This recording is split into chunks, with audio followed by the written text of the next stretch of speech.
All right. So welcome everyone. As Henrik introduced, I'm Gayatree Nalwadad, working and a principal Q engineer working at Fidelity Investments. So you may all wonder what is this life shift is related to performance testing. So hearing about the left shift, right shift, in one of it's so many forums and in the agile world. So even I kind of got into our agile world of doing things with most people saying, we are doing left shift and things like that. So I did kind of, being part of that. But then as I worked through those changing phases, I felt it was just not a left shift or a right shift. It was entirely your whole life shifts in terms of how you work, how you interact, and even as a person, it kind of changes the way you are and how you see the team and the work entirely. So that is what made me to talk about and have this title as a life shift in performance testing. So as Robin Sharma, I don't know whether you heard, he's the author of a famous author of Monk Who Sold His Ferrari, said, so all changes are hard at first, messy in the middle, and gorgeous at the end. So that is exactly how I went through this changing from a waterfall model, doing performance testing in a waterfall model, to the transitioning through the agile world of doing things. It was a very challenging aspect where no one knew how performance would be, how that would gel through, or how that can be done in an agile world where performance usually comes only towards the end when the code is ready and just about to go to prod. So that was definitely a challenging, and we had to go through kind of many cycles of our iterations of how we used to do and what we need to do. So it was continuous learning as well as in the process as such, and in a way we understand the agile world and how we understood the performance from an agile lens. So it was the whole presentation is about the journey or the transitioning from a waterfall model to an agile in the performance testing world of testing the web-based and the API apps for that. So the topics that I'll be covering, or the agenda, what I have for presentation is what the executives want, what they are looking for, and then the important phases in the performance testing. So most of the topics are kind of very basic in a performance world, and most probably most of the presenters might have already covered in the previous ones. But from our perspective and the way how I went through it and my experience towards that, it kind of changed, or some added points from a waterfall to an agile. So that is what I'll be kind of highlighting. So that's why you can see the similar terms, like the different phases of performance testing, playbook of for performance testing process, what's and how's of a method level testing in agile world, importance of result analysis, performance testing troubleshooting techniques, the report representation and collaboration within the agile team and the stakeholders, and the retrospective regime to end with. So getting started, we'll start with one of the tagline which Samsung came up with when there was this battery issue last October. So what this was innovation is our legacy, quality is our priority. So, and then quality is everyone's responsibility. So this kind of, that incident kind of was, every company has kind of went through these performance or some major issues where they kind of learn through that. And from there on, it kind of changes their world of how they do things in some aspect, if not all, some aspect of it. In this way, Samsung quality, they kind of made it as a priority where after that event, what I read was they had actually around 700 engineers just testing this aspect of charging and recharging the 200,000 phones and some 3,000 charging devices. So that is how they actually even built the facility just to do this after that event. So that is how the quality is important to any company that is servicing user base at large and is spread across the world. Okay. So now, with leading to that, so what do our executives want? So now, if that has to happen or not to happen, so what are our executives are looking for? So the main thing, the first thing that they would like to see is how unique or how best is our user experience, how our sites are giving a great experience for our users where they can keep coming back. Our user base grows and they're happy with the product that we are providing. So that is one thing that executives want to make sure. How is our user base experience on whatever services or the offerings or the capabilities that we are providing to them? And then the second aspect comes is the ROI, so return on investment. So now the executives, they approve on these large budgets on updating the infrastructures or giving a new capability or improving the user experience by fine-tuning the existing systems and adapting to the new ever-changing and fast-changing world. So with the investment that they do, what is the return? So how is the return if we are supposed to do a certain kind of investment? So that is another aspect that they would definitely look for. And the third one being, so with as I work in a financial company where trillions of dollars are being managed for the millions of customers, and which also directly relates to the market condition.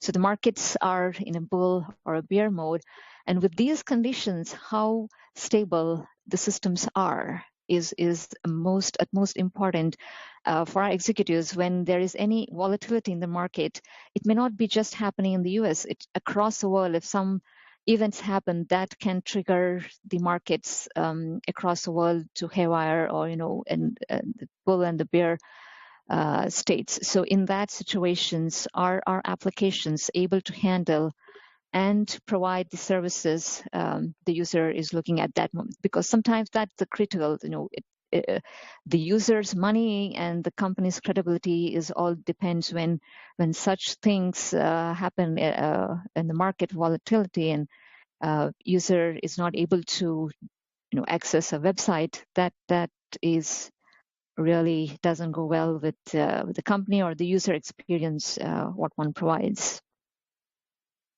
And then, so once have all of those three taken care of, the executive, so he wants to have a very good night, carefree sleep, like this little child, how he's sleeping. So whatever, what we have, I have seen the executives being asked is, what is that that keeps you up at night, right? But to me, what I would like to say is, ask a question to be asked as to what makes you sleep so well at night, like this carefree child. So what is that, how we can get to this stage, and what are the things that needs to be taken care of? So with these all points the executives care about, the performance is what that can give you the solutions to be all of the answers for the executives. So now, how does the performance can help in having those questions answered for our executives? So coming to the performance testing, as we all know, the important, the phases, different phases in the performance testing, and this is one of the phases where it is a proactive performance engineering approach. And so if you see, this is a typical, of gathering NFRs, design phase, development, test execution, analysis, reporting. So this is all is involved in a typical performance engineering phase cycle. So now, what are the things that one can care about, or what are these important things that we need to take care of so that the whole cycle will itself will run smoothly? So some of the phases that I identified and which really worked well for me during our agile work was, the first one being gathering NFRs. So how important it is to gather the NFRs, which is a non-functional requirement to get started for any performance testing work. So this involves understanding, exploring the scoping of the project, asking the right questions, and getting hold of the right data, defining the SLAs, or trying to collect those SLAs and the KPIs. This is a very challenging aspect of the starting phase of the performance here, because you are a performance person and you know the terminologies and the acronyms and the jargons that are being used in the performance world. But then you are also collaborating and talking to different stakeholders like your business, your technical counterparts, and few other external teams. Now, if you have to go with your terminologies to them, they wouldn't know a single word, or they all probably go sixers over their head. So sometimes you have to get to their speaking terms, help them understand what is that as a performance, that what kind of data you are looking for, and help them understand in their language so that they can provide the necessary data. So that is, I felt like sometimes I did go, okay, this is what I need, but they didn't know what the TPS is, what volume is, or what is an SLA is. So I have to kind of come down and break down to their, the common English language and say, okay, this is what, like the volume, or tell me how much of number of users your application you're planning to, get access to, or having it live. So what is your user base? So things like that. And in the technical world, what is the architecture of the system, and different systems involved, and what are the different layers in it. So probably we might be talking just one technical team which are concerned about one layer of the whole entire architecture. So then we have to kind of break down, reach to each of the different technical team in the entire layer, trying to understand how each layer is being designed and how they talk to each other, how the integration happens, and things like that. So that is a challenging one, and we have to be really, it's not easy. Earlier, what happened in the fire waterfall was we had a kind of a set of questionnaires that we had a template, and we used to just share it and kind of got it answered.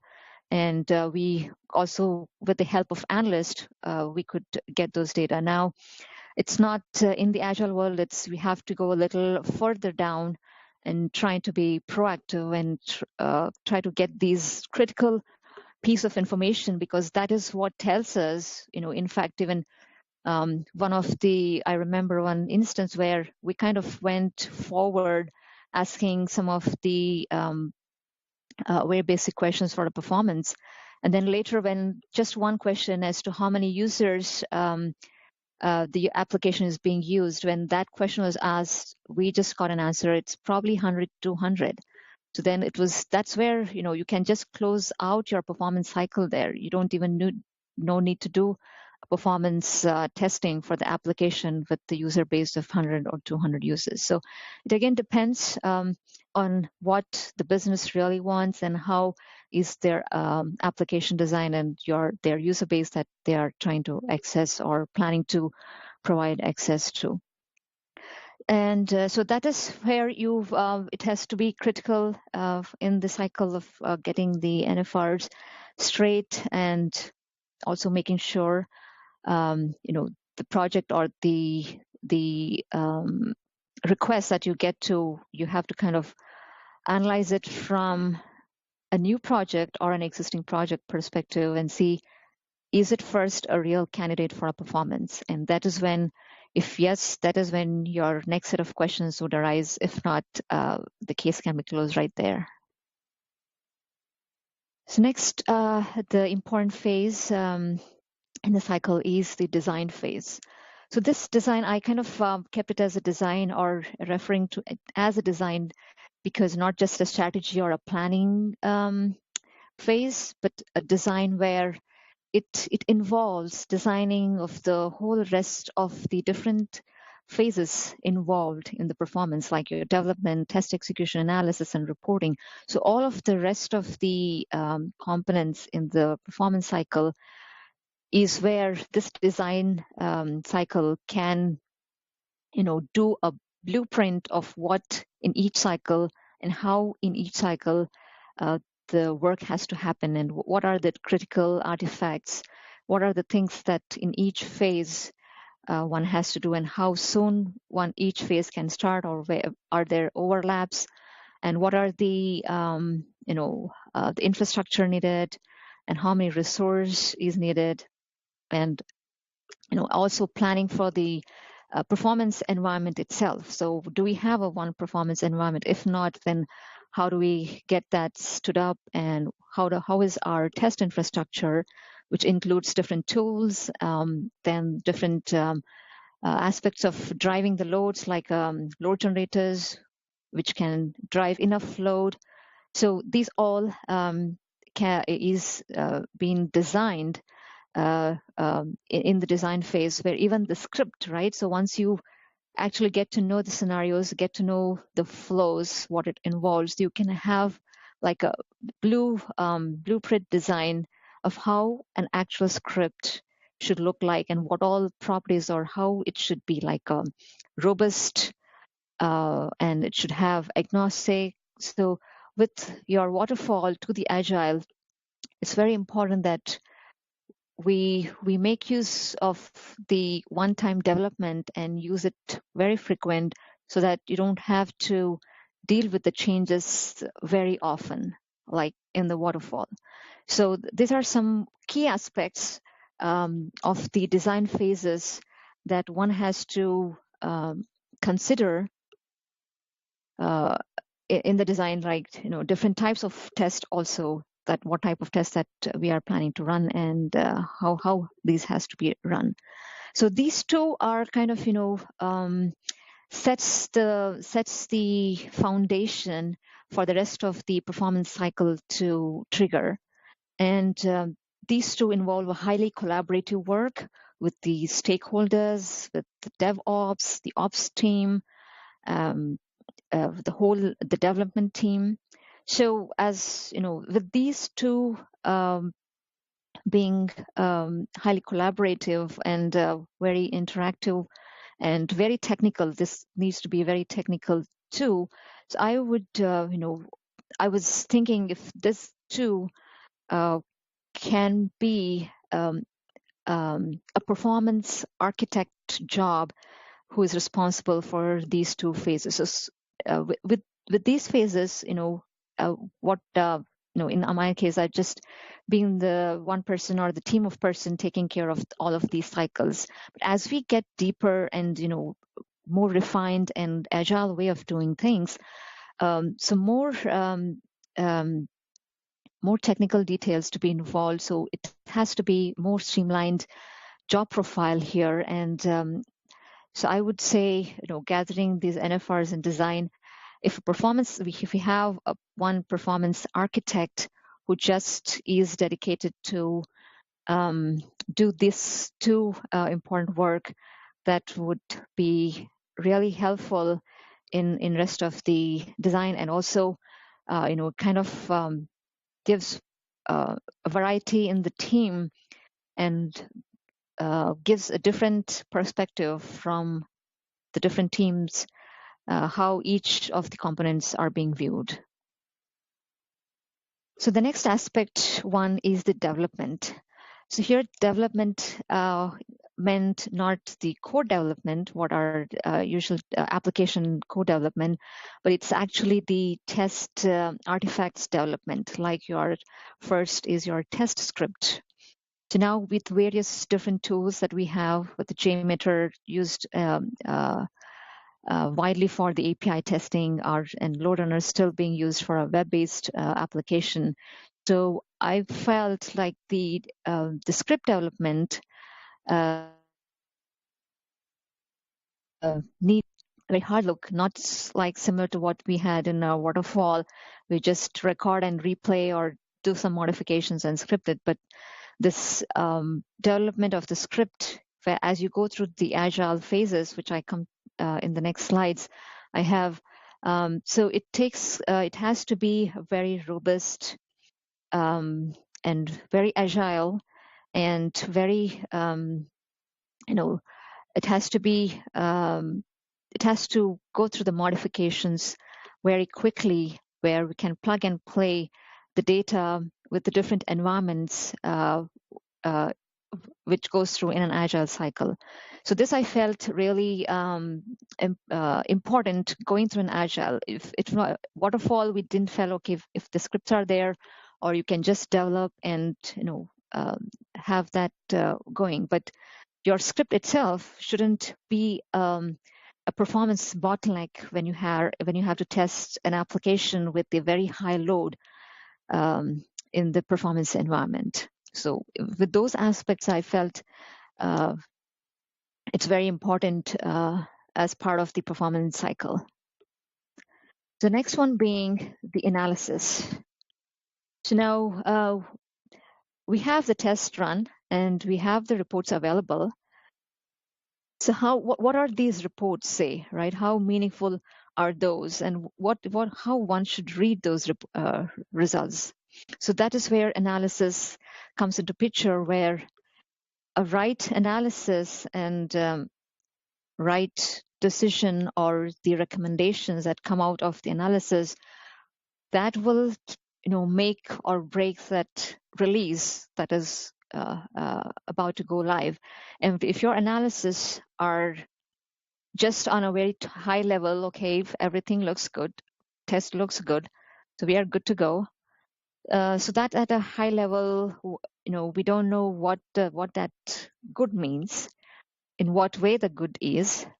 So how deep we can go in the analysis, what aspects of the application one needs to consider to say whether it's good, not ready for the release, or how ready. So are there any risk involved? And if there are any risk, what type of risk? Is it a very critical one?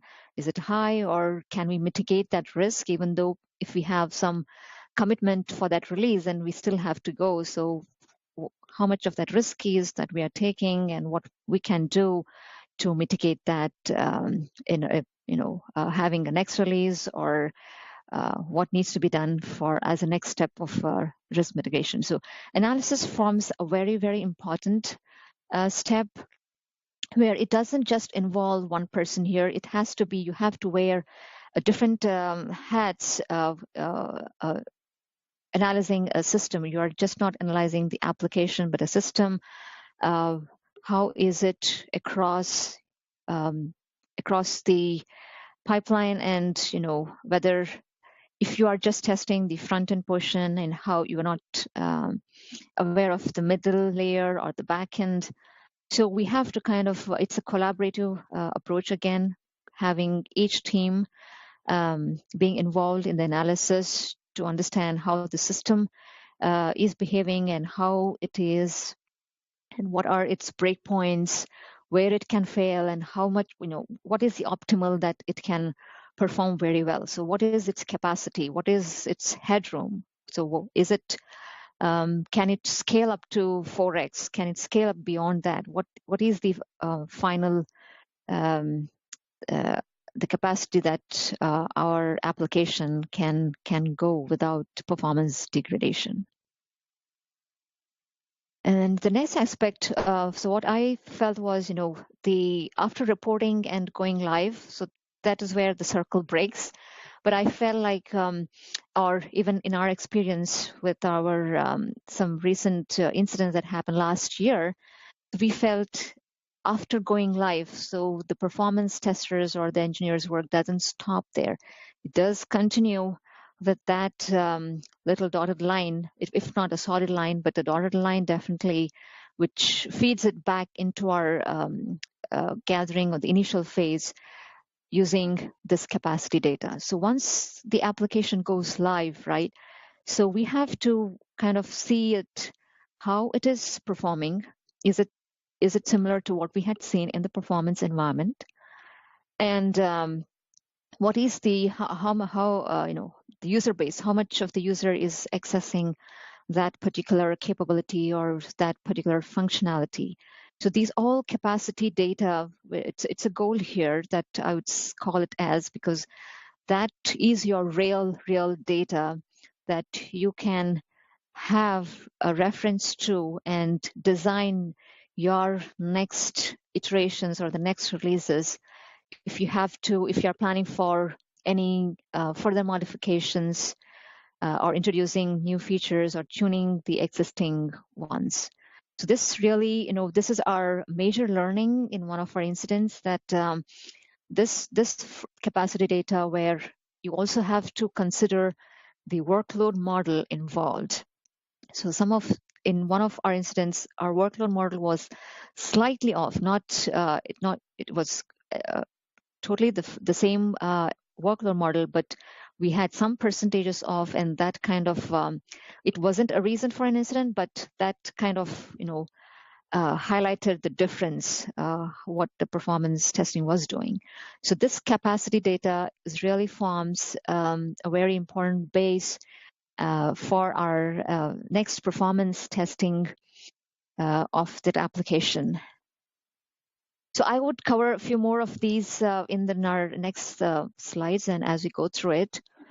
So while you have those cycles, the different phases of the performance, so what should be your approach? What is the process that is involved? So we know that each cycle that's how it is going, but is it all of the cycles important? Are all the phases have to be followed and carried over? If we have to do that, then your timeline will, you'll have to get like a month just to get started on the performance. With the agile world, you hardly have any of that enough luxury of time where we have to fail fast and get the application right in the production as soon as possible. So in the processes, how we had to tune and adapt according to the different types of changes that we were going through was, in the standard approach where we had the waterfall, you could follow all of those phases that we just discussed and have, that's for probably you can divide again into a new application. That is all of the cycles or the phases that you'll follow. But for a regression, you might just follow the requirement, just collect the requirement. If there are no changes in the requirement, everything remains the same. And it's just a regression of the whole suite of application. So your test execution analysis is what all the attention would be. So there you can compress the cycle in that case. So it depends on what is the need or what is the type of changes the application is going through. Based on that, you would tune your performance approach to testing that application. So with the agile approach, where we have a sprint based and we just have 2 weeks to get a story out or get a feature or a method out to the production, or even it can be an iterative process, which I would discuss in the next slide, where I have how an performance testing process is in a sprint-based agile approach. And then the third one being scenario-based or a toned-down approach. So here you customize the process for the fast failure. So you have to kind of study what is the change or what is that is going in the production, right? Is it an infrastructure change, or is it a new feature being added, or just code cleanup, or something like an algorithm change or encryption methodology changed? So these different changes or the scenarios where you have to test an application, based on that, you have to kind of tailor it accordingly and see what are the phases that one can apply to it and how fast we can get this performance testing done. So some of the instances or scenarios where I had was, if we have an incident in the production and if we had to do a fix, right, like in just in a week, or sometimes we are given based on the incident. If it is a very say one incident, you just have 24 hours to come up with a solution and test it out and put into prod. So in these different scenarios where your timeline is different, so based on that, you have to tone down your performance approach and see how best you can test that and get the release into the production. So this also needs a highly collaborative approach with working with the development teams, working with the ops, and trying to understand what the issue was and what is that I need to test, right? So the first thing is the issue happened, and what is the scenario that happened, and what is that in the performance test it needs to focus on. So these different scenario-based testing, we had some experience sometime last year where we just didn't follow a traditional performance process or a cycle. We just went by what the incidents or what the requirement was, and how soon we can test it, and how soon we can get that released in the production.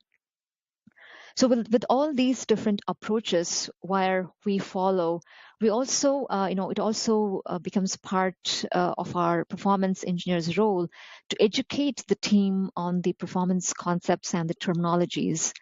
Sometimes people say, what the request I get is, hey, can you just do a quick test and tell me everything fine, and we are good to go for the production. So, and how soon we can get the results. So how fast, so, if I'm able to get a build for you, how soon you can give me, and how soon we can get into the production. So in those circumstances, so we have to kind of educate the dev and the management as to what it needs, what is exactly that I'll be doing to test that particular action, and how soon, what is the minimum that I need, minimum time that I need to test and provide you a go or a no go decision on this. So I had to really educate what 1 hour test would do, and what are the different types of tests that I have to run in order for this to certify for it to go in production. So, and also some of the times what I had experienced was the TPS term. The TPS term, what, in our performance world, we refer the 5-minute peak TPS. That is our standard parameter that we use to represent and tell how much this application is able to scale, how many TPS. So this is something which we had to educate the higher management, the executive team, and also the development as to what exactly we mean by TPS, what is the transactions per second, and how we measure it. Because from a dev perspective, the transaction meant entirely different than for a performance team. That is where we had to come to a common understanding and see how what we call as a TPS is similar to what development referred to. So with these things, we had to kind of also tune our queries that used to pull this data for us. So some of just one example of what the different terms can be understood in a different way from from various team. So moving fast ahead. Next, coming to the what's and how's of the method level testing in an agile world. So how we actually get started with the testing in the agile world. This is like initial start of when we actually get started, and there were quite a few tunings that happened as we went through different sprints. So in our sprint planning is when we kind of started gathering the non-functional requirements, or kind of review the changes or the stories that were being part of the sprint, see what changes are, and does it involve a major change which needs a performance testing, and if not, then what kind of testing, at least from a performance, what is that one can do? Is it just a regression would be fine, or is there a new functionality that is being introduced, and is there a lot of all of the performance cycle phases that needs to be taken care? So this there in the sprint planning is where it decides it gives us information as to what is our scope in the performance world for that particular story. And then we also design the workload. The one example here where one of 3 to 4 capabilities or the functionalities from one of the application was migrated over to the other server, where it was planning to consolidate most of the functions in just one application server. So that's where some of the design workload that we had to do. What is this current application workload and how it is doing, and what is its current traffic in production, and what would it mean for the other application? It would get an extra of, say, 25 to 30 TPS or more than that, and how that works. So is that application ready to take this extra traffic? So these are all a few discussions that used to happen in the sprint planning phase, when the planning, and as well as when the code is in the development phase.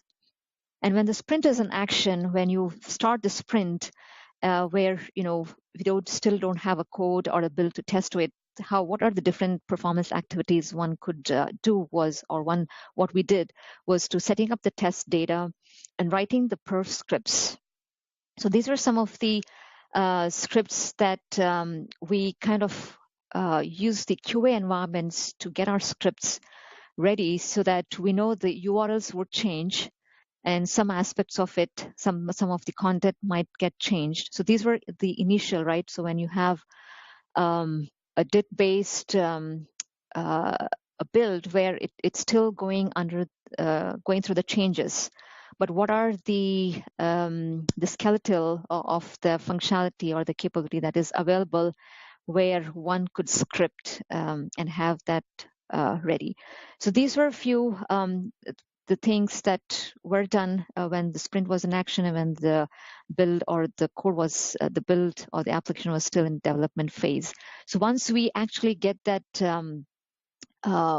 DIT build, where Jenkins job is ready to have it tested, right? It's the initial first test where the code is still undergoing changes, but this is an initial kind of a draft part of the code that we could test it for the initial failures, or check how it is doing. So that is one of the tests that we did, perf using the DIT environment, and this was on the VMs, so virtual machines, which we used, and these were not very high configured environments. So these were the VMs where we could build them in a few minutes, and then tear them down once we are done with that testing. So that's how easy it was, and we kind of leveraged this feature which was given to us, and it's across the company here, where anybody wants to test it or build with any new technology, not impacting any other DIT or any other environments. So this was, you could just build a VM in a few seconds and minutes and, do your own thing and then break it down, and it'll go back to the pool. So that's how easy and flexible it was for us, which really helped in accelerating and finding some of the early performance defects. They can be simple, very simple, like some of the logging where it was, whole of the stack trace was logged into the logs. So, and some of the, we also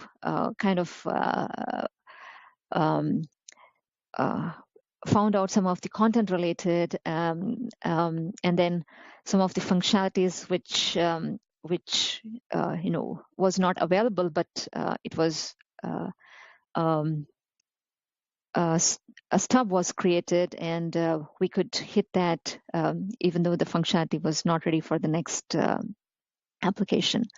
So when in the in sprint second, third, or at the end of the sprint, so with these iterations going through, and probably in sprint say 3 or 4, when the DIT is all set and we are in a release mode, so that is where our actual performance testing used to happen in the performance environment, where we used to run our formal tests like the capacity, stress test, spike test, and the longevity test. So these are again in an iterative manner, and so they are being done on the real performance environment, which is not one-to-one to production, but it is part of the production where it is 1/6 of the production, the performance environment. So we kind of extrapolate and see how the results look in the performance environment. And then based on the results of the test in the done in the performance environment, that's our exit criteria or signing off for that particular release to go to be deployed. So again, some of the things that really helped in the performance testing schedule was the perf scripts being readily available early in the cycle, and most of the testing was actually done, and everything was available for us here. The test data was also set up, scripts was available. What we really have to concentrate was getting these tests monitored, analysis, and then we also had baselining. So here, you get a different result because of the size of the environment. So your response time, our response times was a bit higher in this and did testing, but compared to the performance where we had the real numbers.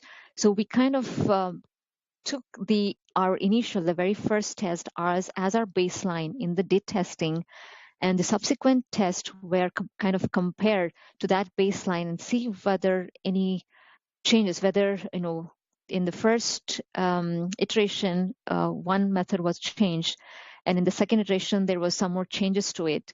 So with these 2 iterations, how does our perf DIT testing results actually look? So are they comparable? Is their second test response times are higher? So that way, knowing that we cannot characterize it as response times, but we kind of had that ballpark, and we could see the delta that this would provide. And once we actually did a performance testing of the same build in the performance, we would know the delta the DIT test environment would provide us, and that's how we were able to quantify, okay, we definitely see some not a good performance here, but how bad is it was the numbers that we could get comparing between the DIT and the perf. So once we have these, the performance cycle run in one of the sprint, and then we sign off, and it is being deployed. And again, as I said, just deployment, the duty of the performance doesn't end here. It would very much as well continue, and there are some monitoring and capacity data that one needs as an input to the feedback cycle in the next sprint of the performance. And also, in the interest of time, I would just go to the next slides where we kind of talk through some similar aspects. So again, one more aspect that I kind of want to bring that is in the DIT testing, we had this Dynatrace profiling tool, which kind of gave us a more insight into the code level and the method level, where it would it did help the developers to which to point to which code is having issues, if at all it was. It may not be a critical one, but something that it helped both the team to collaborate and work through the resolution and fixing, rather than just throwing over the wall and here is the issue, go figure out and fix it. But this was the agile world, which really brings the teams closer and more collaborative and more responsible for every aspect of the any of the performance issues or the dev issues, where we kind of help the dev team to figure out where that issue is and when it is happening. So more towards the next one. So once you are in this sprint cycle and you are going through the different cycles, now coming to the analysis and the monitoring aspect of the phase in the performance. So here it's really important that we kind of it's just too much. It's a lot of data available, and we have to kind of filter through it. What are the main data points or the parameters that tell us whether the particular test is good or bad, or there are any issues, or if there are any issues, what type of and what severity they are, and how the parameters correlate, like your response time, TPS, and your hits per second, and your different HTTP responses that you get, and how is your resource correlate with these different parameters. One gets it from the tool itself, and what type of reports, right? What type of reports that one has to provide, which would highlight the issue, or which can tell the story of what type of testing was done and how the application behaved. So things like that. And then the prod monitoring to catch issues show up after a long usage. And then having the investigator hat and write monitoring queries. So it involves a lot of aspects and collaborative work, so many aspects of the same system that one has to look at from an application perspective, and from OS perspective, and from the resource usage perspective.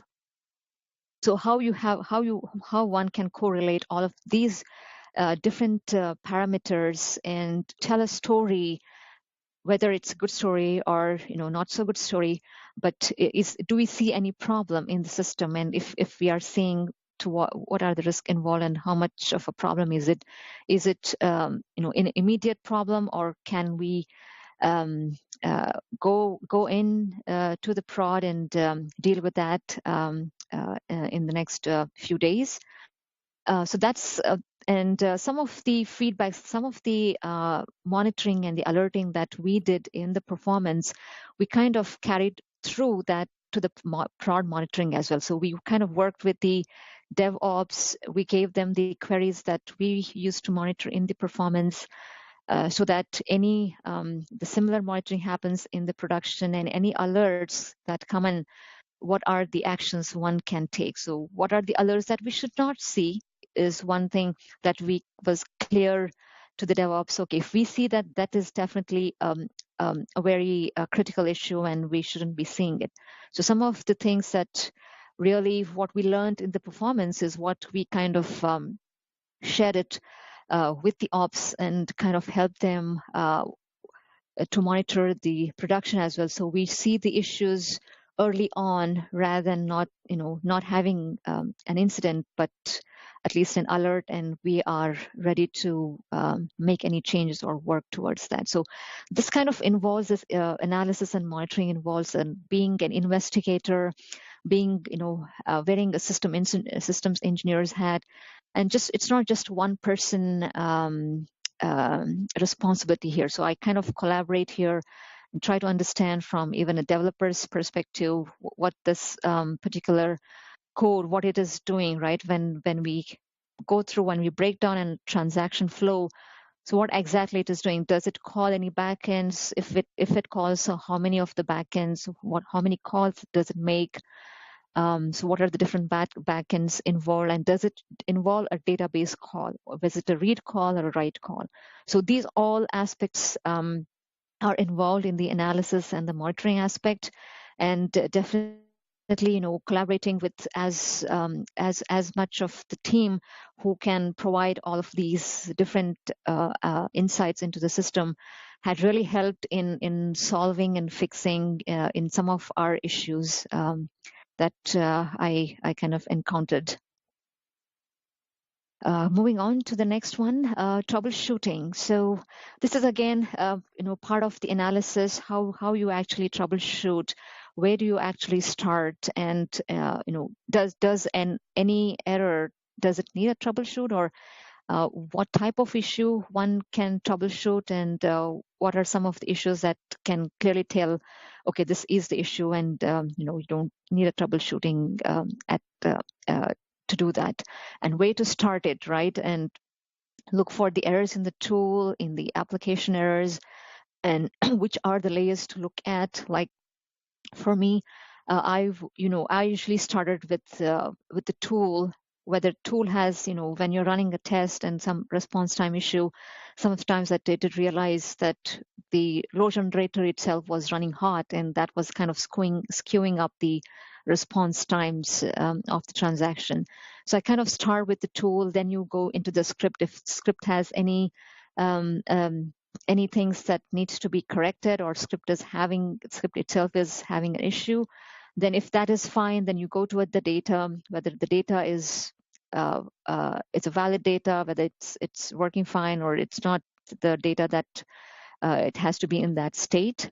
And then once you get through all of your test tool infrastructure aspect, then you go with the application and your web server, then middle layer and the database. So that's how, it depends. Again, it's not like a hard, fast, this is the to start the flow to look at. It depends on the error or the issue at hand. And based on that, you can, follow the flow of to troubleshooting. Sometimes the error or issue at hand would just tell you it's a web server issue or application issue. So we can directly go in there, jump there to troubleshoot further. So there, as I said, wearing different hats, investigator hat, system engineers hat, and architects hat, and as well as developers. So most of the times you may not be able to do all of this, but with the help of the team and being more collaborative approach towards this has really helped us in finding the issues in a very quickly manner. And then making sure finding the thread not safe code, right? Some of the times where we have encountered that the small change which was made kind of figured, or it kind of open up like a thread not, that change was not a thread safe change that change was being made. So that way we kind of trying to figure out any kind of a change made, whether that change is a thread safe or not, and then doing the thread dump analysis and GC behavior. So these are very critical when we do not know what is happening. We are seeing the failures, and if we have to provide more information to the dev with what exactly is happening. So thread dump, it is a very important information one can provide to the developers, and also the GC behavior. So GC, as long as it goes fine, it's fine. But this is again another piece of information which the heap related and stuff like that. So far we had very less of those, but that can definitely give a more insight into the application's memory behavior. Gayatree, sorry, this is Henrik. So we have 7 more minutes before Okay. Alexander's presentation. So if you Oh, can sort of speed up the last part of the presentation, that will be just sure. great to respect the agenda. Thanks you. Okay, sure. Sure, Henrik. So I'll go ahead and get going with the some presentations that I have to show you around the report presentation itself. So one of the reports that we usually share is a code quality report, which we call a CQR. So where we color code our test runs. So this is some of the different cycles of test run that we ran and how each cycles behaved. So we kind of have these number of different transactions and the response times. We also take the 92 percentile and the average response time, and then we also have the capacity, longevity, and so these results is where we do a comparison from the previous baseline or previous release, and make sure how degradation or improvement we see for that particular release. And also we do focused, like you are focusing just on particular transactions. So some of the widget related changes that in one of the releases that we had, and we had to show how that those transactions performed. And then one of the other one being the trending report that we kind of created, comparing it between the releases. So the same number of transactions, same transactions, but we kind of saw its pattern, its trend between the releases that went through the change.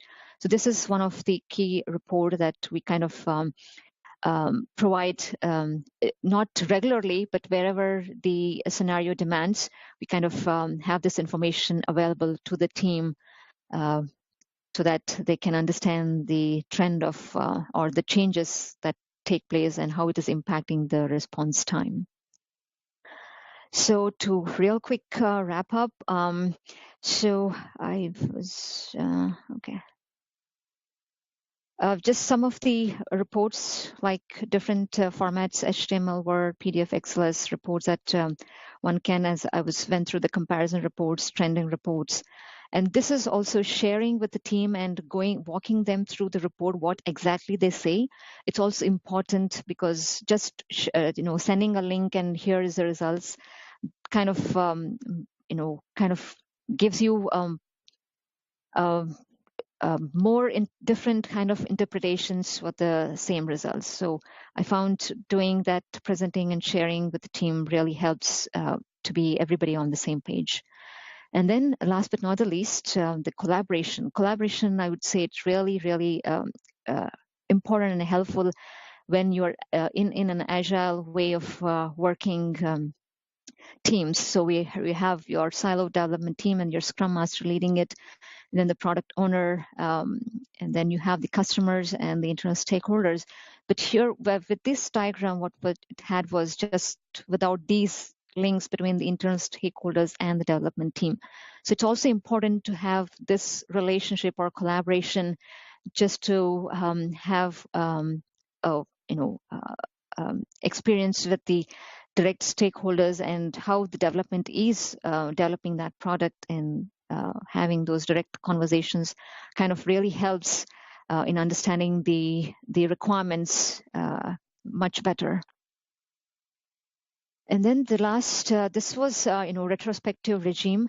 This really kind of helped, and one of the major benefit in an agile, at least for performance and as well as for development, was every 2 weeks when a team meets to review how those 2 weeks been, and this was still you have still some of them fresh in your memory, and how as a team we come up and try to tell what went well, what didn't go well, and what we want to do, right? So what are the action items that we want to take in the next sprint, and see if that can help in our next processes in the cycle. So different perspectives. So everybody sitting at the same table, having developers and analysts or the Scrum Master perspective on something that didn't go well in a performance, it really helps from a different perspective to fine tune and what else, how else we can make it better for the whole team. So as this just a cartoonistic way, it's right.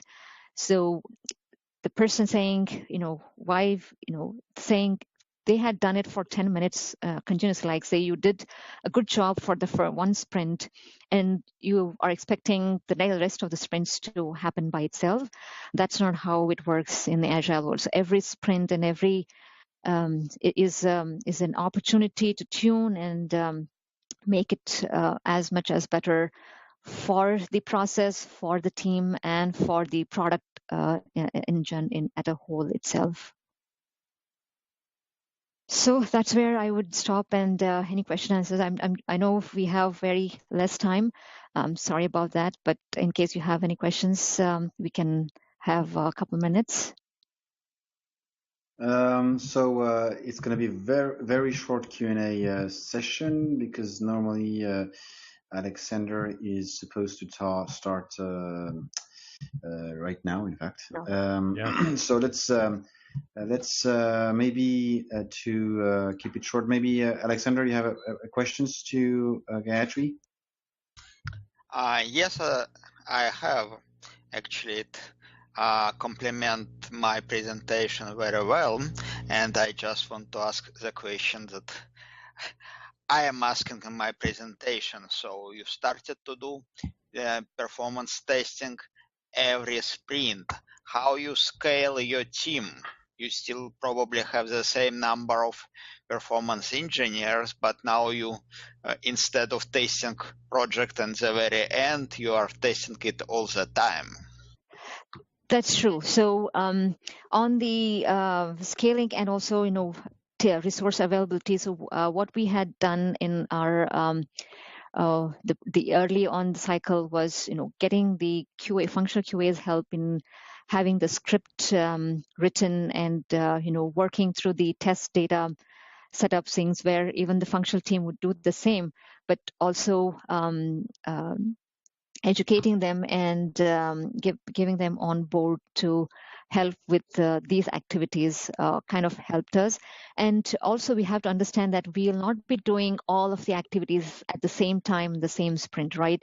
So it kind of spreads. You would do your test data setup, your scripting at a time, and then when your build or the DIT is ready, that's when you get started with the testing. And that's how we have kind of managed and kind of with just one person in the team for the performance, we have really managed very well to not every sprint has the performance testing needed. So some of the sprint stories would have where it doesn't need a performance testing.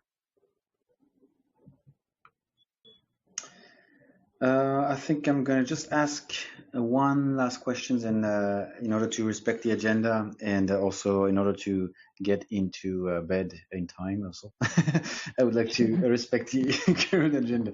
So there is one question from Amit Koshla. He says, how do you perform method level performance testing? Are you using unit tests to measure performance? Sorry, what was it? What level testing? It's how do you perform method level? Okay. Yeah.